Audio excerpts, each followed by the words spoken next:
নমস্কার। অন্নপূর্ণা যোজনার টাকা এখনো অনেকেরই অ্যাকাউন্টে ঢোকেনি।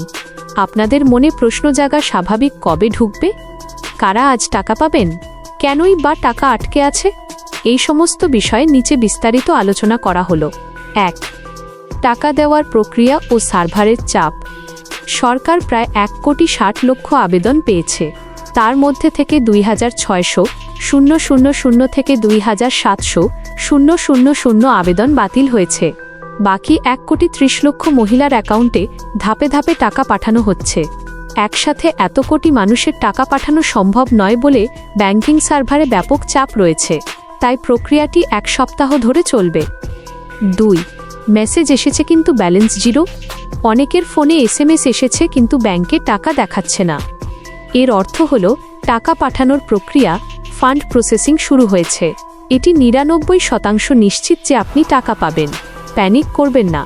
SMS না এলেও ফর্ম বাতিল হয়েছে এমনটা নয়। ভরসা না করে সরাসরি পাসবই আপডেট করুন বা ব্যালেন্স চেক করুন। 3. টাকা আটকে থাকার প্রধান 5টি কারণ। আপনার টাকা না পাওয়ার পেছনে মূলত 5টি কারণ থাকতে পারে। সার্ভারের সমস্যা, অতিরিক্ত চাপের কারণে ধাপে ধাপে টাকা ছাড়া হচ্ছে। ভেরিফিকেশন পেন্ডিং, যাচাইকরণ চলছে, তাই জুলাই না হলে আগস্টে পেতে পারেন।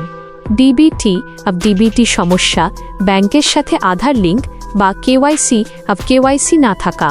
ব্যাংক অ্যাকাউন্টে ভুল, IFSC কোড ভুল বা ব্যাংক মার্জ হওয়ার কারণে সমস্যা। ফর্মে ভুল, রিজেক্টেড নাম বা তথ্যে ভুল থাকলে ফর্ম ফেরত আসে। এক্ষেত্রে পঞ্চায়েত বা মিউনিসিপ্যালিটি থেকে আপনাকে কল করে ডকুমেন্ট যাচাই করা হবে। 4. অনলাইন বনাম অফলাইন আবেদন। অনলাইনে যারা আবেদন করেছেন তাদের ভেরিফিকেশন দ্রুত হচ্ছে এবং তারা টাকা আগে পাচ্ছেন। অন্যদিকে অফলাইনে জমা দেওয়া 12 পাতার ফর্ম হাতে টাইপ করে অনলাইনে তুলতে সময় লাগছে, তাই অফলাইন আবেদনকারীদের টাকা পেতে কিছুটা দেরি হচ্ছে। 5. কেন আবেদন বাতিল হতে পারে?